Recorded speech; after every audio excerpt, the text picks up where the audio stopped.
One thing as I was because I've watched a part of your story on Instagram through the years, and you would always put out books. Yeah, I've read, oh my gosh, so many leadership and team building books.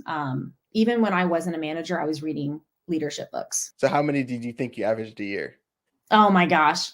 I went through a phase where I was trying to read a book a month, sometimes two, like especially if I'm on a flight. I try not to like watch a movie. I try to pick up a book and read because that's like very good uninterrupted time. Yeah. But I had a turning point a few years ago because we did a end of year like fun questionnaire game at a party I went to, and they asked, how many books have you read this year? And I couldn't put one book down that I had read. And this was back in 2019.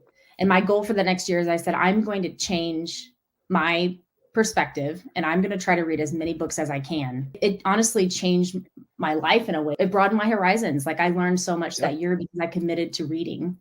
And I even had a tag for a while that said readers are leaders, because I think that's such a huge part of being a leader is being willing to grow and being willing to say, like, I don't know this. I'm going to go find this information from someone that does. Yeah, it changed my life that year. Same type of story, because in school and throughout getting older, I hated reading.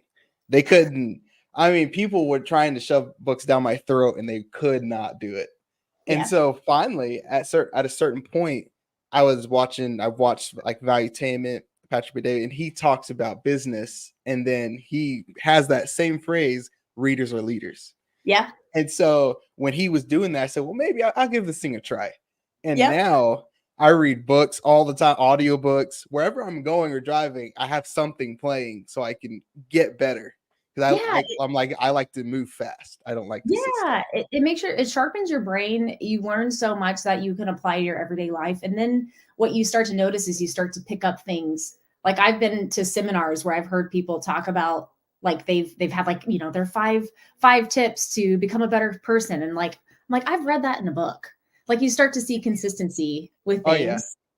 So it makes you stronger, but it's also like, you start to even see like my boss today, he's a huge Simon Sinek fan. Who's an incredible writer. Yes.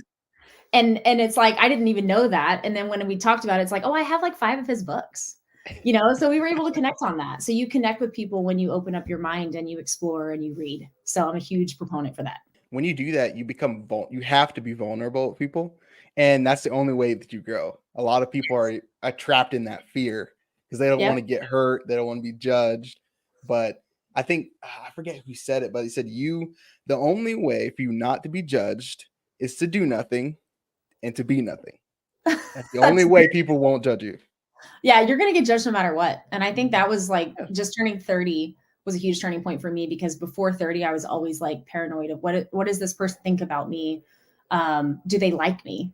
I think that's a common thing. Like, I'm always paranoid, like, oh my gosh, that person doesn't like me, when really it's in my head. Mm-hmm. I'm the one coming up with that. And the only person that affects negatively is me. So I think just getting out of that mindset is very empowering, and it will change. It's changed my life for sure.